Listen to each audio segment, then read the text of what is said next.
Are you on the fence about consuming dairy because you've been told it's for babies? Well, today I'm going to give you proof that milk is not just for babies.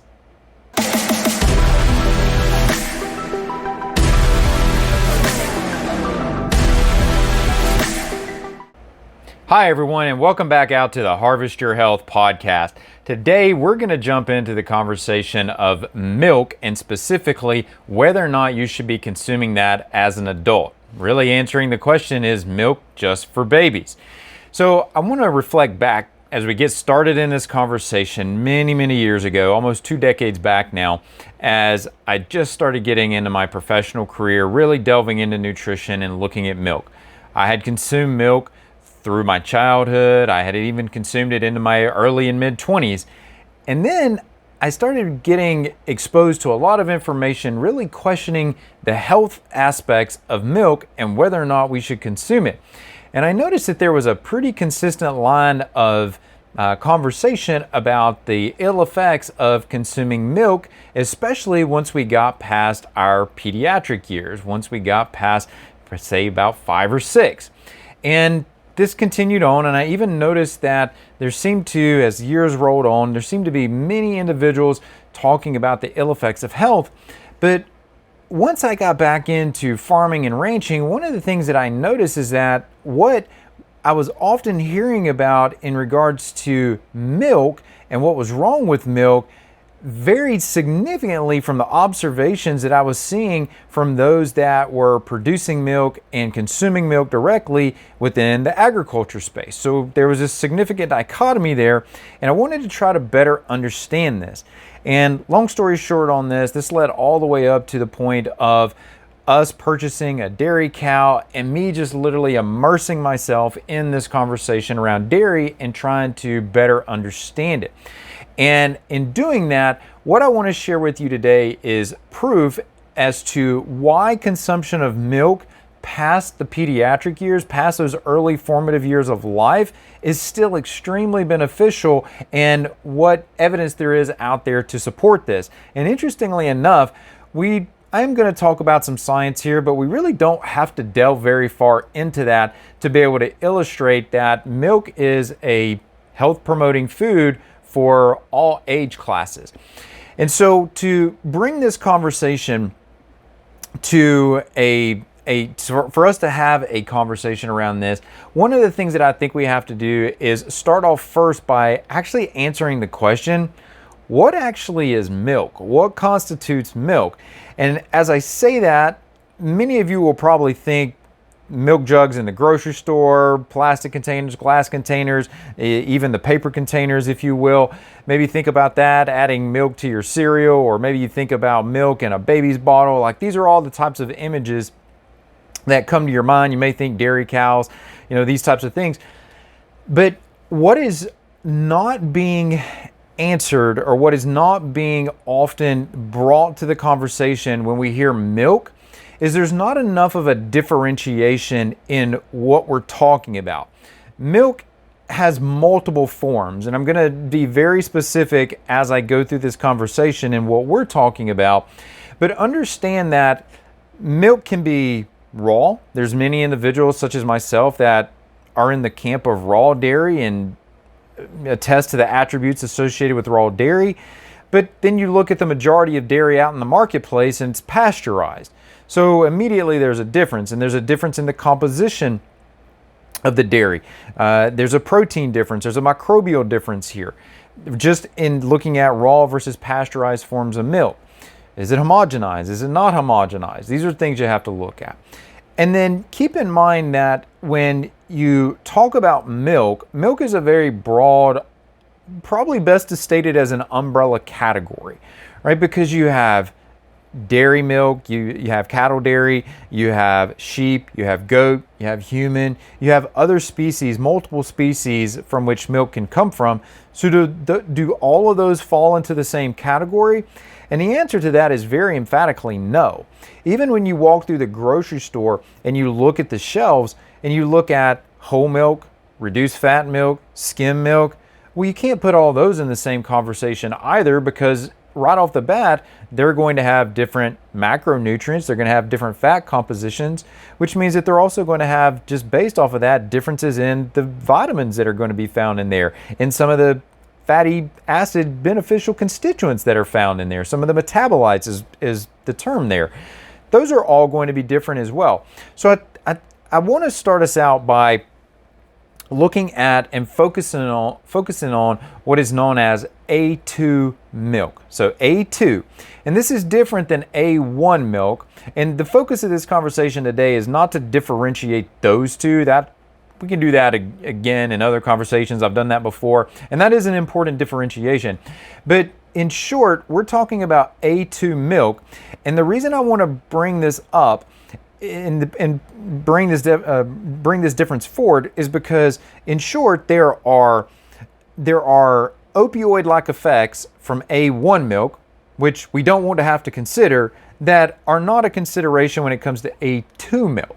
And so that's the reason that I want to focus there. So raw A2 milk in its whole fat form is what we're going to be talking about. And in reality, when you're looking at finding these raw sources, you know that there's a shortened shelf life on these things. And many of these manipulations of these milks, pasteurization, things like this, these have all been done for shelf life and shelf appearance, homogenation. Many individuals aren't used to seeing the fat separate on top of milk, but that is naturally what it does. You see that fat layer, you can shake it back up, and it naturally homogenizes itself again. And so as I give you that pretext of what we're going to be talking about today, actually specific what it is we're looking at with milk, now what I want to do is give you the proof of why milk is not just for babies, why it is absolutely beneficial for them, and why it was part of the choice in our home as we continued to support our son through his early phases of development, but also talk about why it's beneficial in the teens and 20s, why it's beneficial in mid stages of life, as well as in the later stages of life as well. And so one of the things that I think we also have to acknowledge here is that when you look at the landscape of information that's out there, this is probably one of the more controversial topics in all of nutrition. I'll acknowledge that right off the bat. Again, a lot of that controversy comes because we don't delineate it exactly what it is we're speaking about in terms of the forms of milk. But some of this controversy also becomes very dogmatic as well. So what we want to do here is not fall into that camp of dogma, but instead look at taking a common sense approach to this. I did say that I would share some science with you as we go through, but I also want to share what is just common sense about this too, which I think is one of the things that too often we just walk away from. We don't just really think through something to get the answer. We try to always look at the data, and sometimes the data can be a bit misleading. This is not the case for that, but here's my point on this. Let's start off with the first one.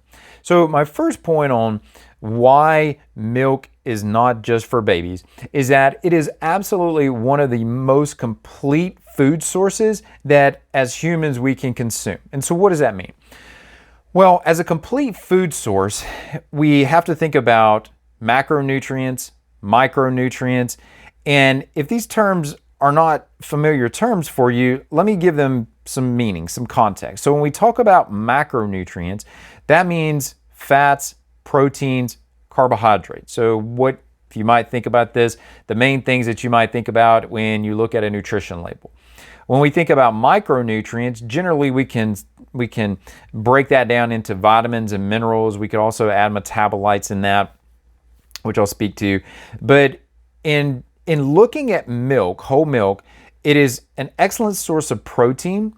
It's an excellent source of fat, as well as carbohydrates. So carbohydrates are the part that many individuals are probably, and just in the general public, are most familiar with. So we think about lactose as the primary sugar or carbohydrate here. I'm going to have a lot more to say about that here momentarily. And then from there, we begin to think about protein. So the main proteins we're thinking about are going to be whey protein and caseine.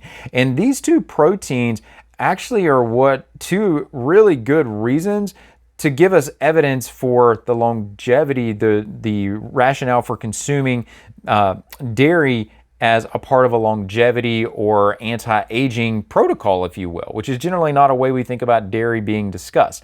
So number one is it's one of the most complete foods out there. So it's giving you quality proteins, it's giving you high quality fats, and it's giving you a reasonable carbohydrate source, and it's doing it all in a balanced manner.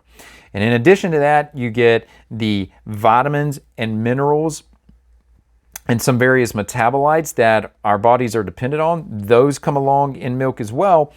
And then it is an excellent source of hydration. Oftentimes we talk about, electrolytes and sodium, potassium. We get into these conversations about hydration and trying to optimize hydration. But one of the benefits of consuming milk is that it helps with hydration, which is important in multiple facets of life, but certainly as we age, hydration is important. We want to make sure that we're maintaining hydration in our tissues and not creating a dehydrated state in the body. 80% of milk is water, so it certainly adds to that hydration status, and some individuals just don't want to just sit around and drink water, but consuming milk, sometimes milk just goes down easier. And I've personally noticed when we're here working around the ranch in the hot summer down in Texas, like recently we've been picking up square bells, and if you don't have any familiarity with that, it's a very labor intensive job that you're out literally picking up 40-pound bells over and over and over. You have to take them to the barn and stack them in the barn, and so it's a very demanding process, and you do that in a humid climate in 95 plus degree weather, and you have to maintain your hydration.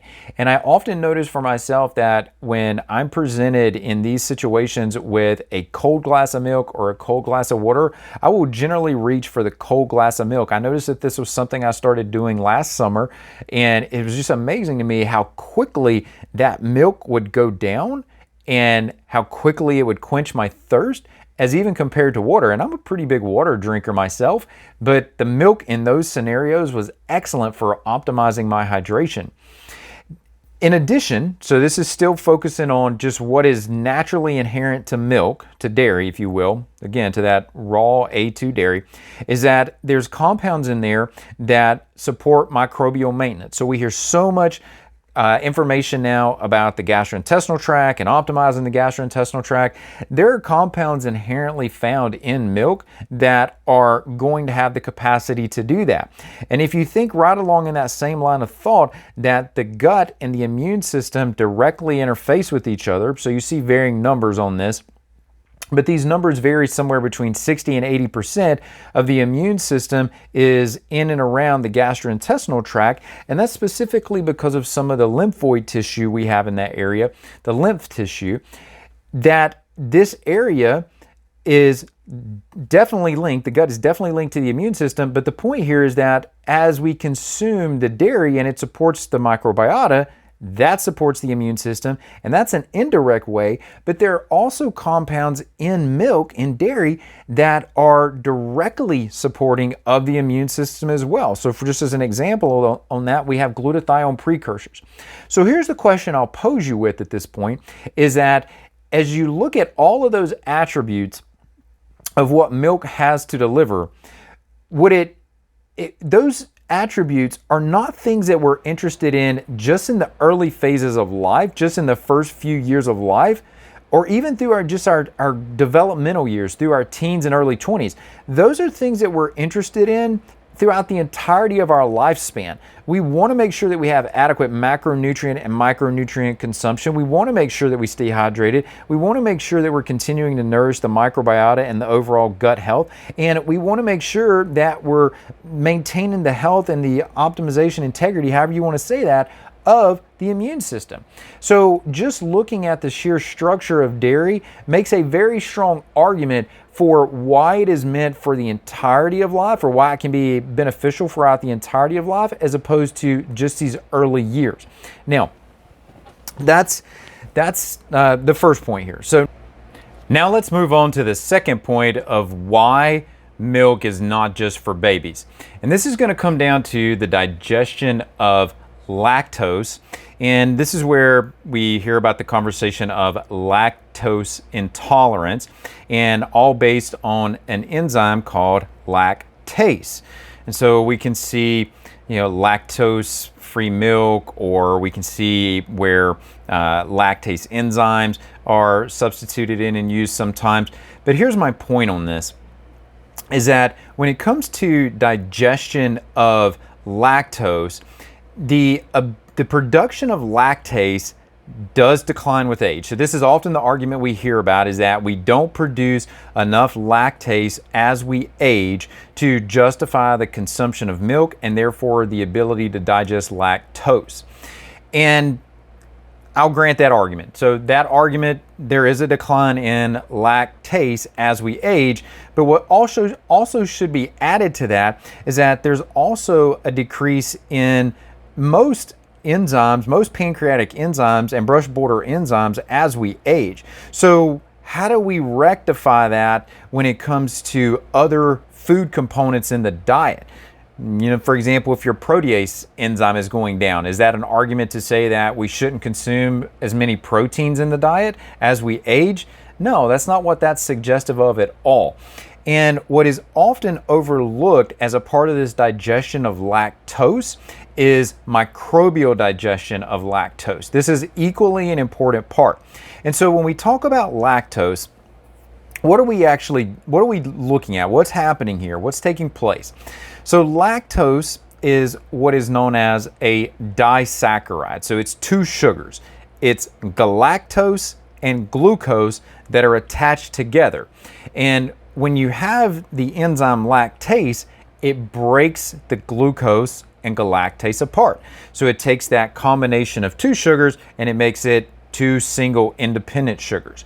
Now, you can do that with the enzyme, but as I alluded to, bacteria can also do this. Now, let me put this conversation, before I get into the bacterial part, because that is the most important takeaway, I need to add clarity to the conversation around lactose intolerance. And so this again is often translated and stated as lactase deficiency. So a deficiency in the enzyme that breaks down the lactose. Well, there's 4 different types of defined lactase lactase deficiency, okay? 4 different types, and these are often just discussed as one. And what I want you to see as I briefly go through these is that the probability that the majority of the population has lactase deficiency, it's not a realistic expectation. It's not a realistic acknowledgement, okay? So you start off with a primary deficiency, and that's generally adult onset. So that's when someone has a recessive inherited condition. So maybe over time, that individual with adult onset does have a reduction in lactase production. But again, to some degree, most people are going to encounter that. So not so much of a concern. The second one, and where we're going to spend a reasonable portion of conversation, is what's known as secondary lactase deficiency. And this is transient. That's probably the most important aspect of this, is that it's transient and it is generally linked to dysbiosis. So if you think about damage in the small intestine, that's where lactase as a brush border enzyme is produced at. If you damage the small intestine, it's not going to be available. So what would be damaging to the small intestinal lining? Well, dysbiosis. And I'll come back and define that momentarily. The third form is what's known as congenital, and this is an extremely rare form. This is where you're born with it. Again, this is one of those pediatric recessive inherited disorders. So this is all the genetic linkage here. And then the last phase, or the last type of lactase deficiency, the fourth one, is what's known as a developmental lactase deficiency, which means that you take a neonate, a premature baby, and they haven't fully developed, and it takes them time to develop their guts to a point where they can produce enough lactase to adequately break down lactose. Okay, so those are typically your 4 kinds, but again, remember, it's the second one that we got to focus on here, because it's not just about lactase, it's also about microbial digestion as to why you should still be able to consume lactose in the diet. Now, when we look at the dysbiosis, so this imbalance of the bacteria is what we're talking about. We think about your normal bacterial flora are maintaining a homeostatic environment. They're maintaining an optimal environment in your gastrointestinal tract. When that microbial profile starts to move away from that, we call that dysbiosis. There's multiple forms of dysbiosis. It can be found in different locations, small intestine, large intestine, but we're talking small intestine here since we're talking about lactase and the breakdown and digestion of lactose. Now, when you have this dysbiotic state, the bacteria do not efficiently help you break down lactose. So here's what gets missed most of the time. When you consume lactose, especially in your mid to later life, you're not depending on lactase to break down the lactose. You're depending on microbial digestion. Organisms, which you've heard the names of, things like lactobacillus and bifidobacter. These are some of the most common species, and they help break down that lactose into glucose and galactose. So they take it from a 2-sugar compound to 2 individual 1 sugars, or just glucose and galactose, right? So when you have dysbiosis, you don't have the microbial composition to support that, and that means that you're going to be more reactive to that lactose because you're not breaking it down.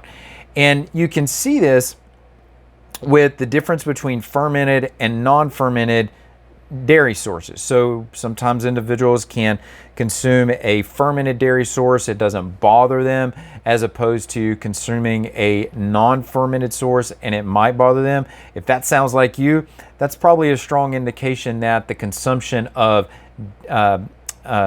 fermented dairy is giving you an acknowledgement that you have some dysbiosis going on. So rather than just looking at consuming milk and you react to it and just throwing that away out of your diet, think through that a little more clearly and ask yourself, do I have other GI symptoms, other gastrointestinal symptoms, things going on like gas, bloating, distension?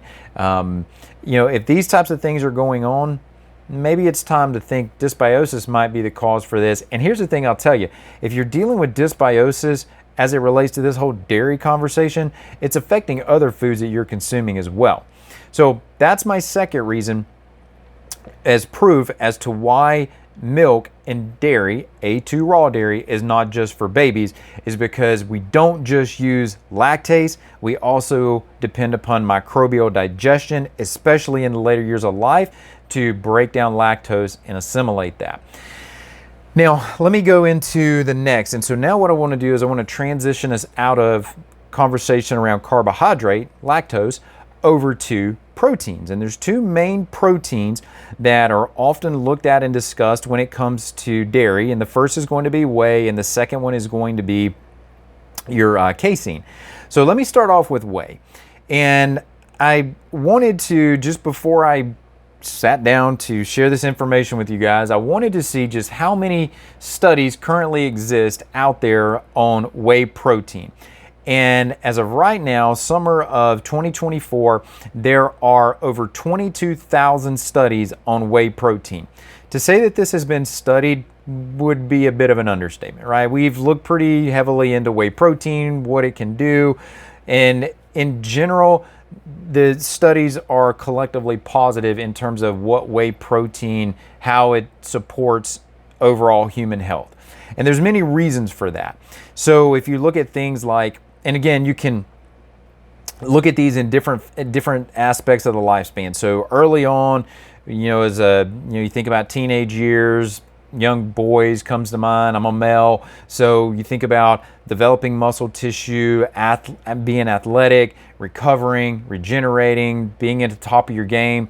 Whey protein is a very beneficial part to that conversation. It's what's considered an anabolic protein, so it's helping us regenerate and recover faster. And this is important when we're exposing ourselves to intense athletic competition, right? And that applies not just to the male population, but to the female population as well. This carries on, again, we want to stay anabolic throughout our entire lifespan. That's not something we want just while we're in our teens and 20s, we want to be anabolic and rebuilding and regenerative and recovery, have optimal recovery throughout the entire lifespan. And so this is where whey protein can serve and can support that. Whey protein is also where we find a lot of what are considered bioactive peptides, things that are going to, again, support our gut, support our immune system, have antiviral activity, have influence over how we assimilate vitamins and minerals. These are all found in that whey protein portion, right? So these are not things that we simply want at the very early stages of life. These are things that we want throughout the entirety of life. That's whey protein. Let's move on to the next protein here, which is going to be casein. And we can talk about this as the alpha casein. We can talk about it as beta casein. So there's different variations of this casein protein. Because it's relevant and synonymous with what I'm going to be telling you about with casein here, I also want to bring in your beta lactoglobulin to this conversation. So these are all just different variations of protein here, is what's relevant. And these are going to, and I want you to listen to these as I share this information with you and ask yourself, are these things that would be taking place and that someone that is extremely young would be concerned about? Or are these things that individuals in their middle to later years of life would be concerned about? So here's what these casein fractions can do. They can inhibit cellular senescence. So think about your cells not being efficient in their functionality, in their activities, in their roles that they have to carry out. This is not something that we're concerned about with youth. This is something that we're concerned about in our later years of life. We want to maintain the functionality of our cellular structures. Well, it turns out that when it comes to inhibiting this cellular senescence, or this sleeping of the cells, cellular tissue, if you will, that these casein fractions actually can inhibit this cellular senescence, inhibit this cellular sleeping, if you will, in a way. In addition, we know that as we age, we have an increase in inflammation. We have an increased production of reactive oxygen species. So these are going to be if you think about antioxidants and what antioxidants are doing in the body, these are the compounds that antioxidants are trying to control, and they create what's known as oxidative damage. Well, why is that important? And if you're not familiar with this concept of oxidative damage, don't get lost in the language on that. All you really need to see is that when we talk about chronic diseases and we think about every type of chronic disease that is out there, autoimmune, cardiovascular, cancer, diabetes, you name it, it doesn't matter what the neurodegenerative conditions, it doesn't matter what the chronic disease is. They all have inflammation and these reactive oxygen species as a component to them. So in our efforts to deter the development of these conditions, we want to reduce the oxidative damage. We want to reduce and protect against that. And so these proteins, these casein proteins that are found in dairy, they do that. And remember, guys, these are conditions that are what we often consider as age-related diseases, right? So the probability that these are going to present is greater as we continue to age in life. These aren't things we typically worry about in the early ages of life. These are things that we worry about from the middle years on. In addition to that, casein can also, and this is something that was synonymous with whey protein, is that it can protect against sarcopenia or age-related muscle loss. And we know that if we can maintain our muscle tissue, that there is a consistency between the maintenance of muscle tissue and our longevity. We have not just more years, but we have more productive years the longer we can maintain that muscle tissue into those years. And you can't maintain that muscle tissue if you don't have the protein availability to be able to support that. And so these are all just reasons that casein is beneficial. So there's 4 reasons right there, right? So just to recap here for a minute, we've looked at the overall structure of dairy. We've looked at the the carbohydrate component to it. We've looked at the protein component. Well, let's not leave out fats here. Let's talk about fats, and specifically, I want to delve into the metabolites in fats. So what we often hear about as phospholipids. Dairy is an excellent source of phospholipids, and there's more than 30 classes of these phospholipids, so it's not like one or two that we're talking about here. There's a large collective of these that can be found in dairy, and they're going to support the membranes around our cells. They're going to support our neurological health, our brain development and maintenance. They're going to support neurological tissues, so the nerves and the coatings around nerves, what's called the myelin. These are all going to be supportive of those tissues. So inherently, we think about neurological function declining as we age, but we have to ask the question, is that declination of neurological function a byproduct of not having the precursors and the constituents necessary to maintain that tissue, and thereby the structure declines, which leads to a decline in function? Or is it something else, right? And so if it's the former, where we're just having a deficiency in these dietary constituents that we could build and maintain these tissues with over our lifespan, well, guys, we can get that from dairy. And we're more worried about, in the early phases of life, we're worried about developing these neurological tissues and cellular health, and in the later stages of life, we're worried about maintaining them, right? And so these are going to assist in allowing us to maintain these. Things like phosphatidylcholine, phosphatidylserine, sphingomyelin. I mean, these are all things that are sphingolipids. These are all things that are present in dairy. It is such a complete food. I started out as our main point with that, and you can see we've checked off so many boxes now of illustrating why it is a complete food.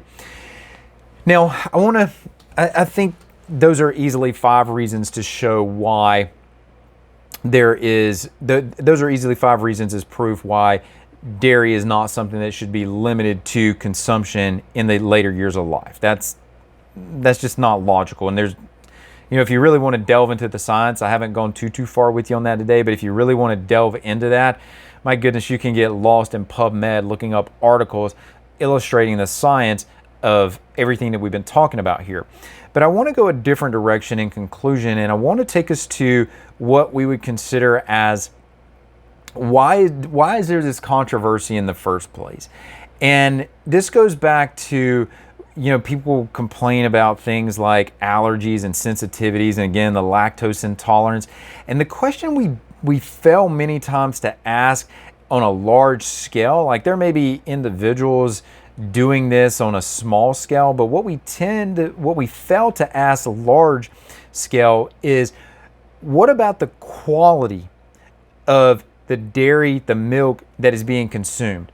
Are there environmental byproducts that are found in these? Is there mishandling of the product in a way that damages it or denatures it in some way? And I think what we'll find is that the answer to that is yes. And even if you look beyond just dairy, and you look at things that damage the intestinal lining, you look at I'll be really generic here, just stress, right? Just the generic aspect of stress, environmental stressors, toxicant stressors, electromagnetic stressors. I mean, it's a long laundry list, right? All of these things that chip away at our health make us more susceptible to reacting to things that could otherwise be beneficial to our health. And so we have to have a clear lens and not be so narrowly, myopically focused on just saying milk good, milk bad, right? You can't do that. There's a bigger view of this conversation that has to be brought into consideration.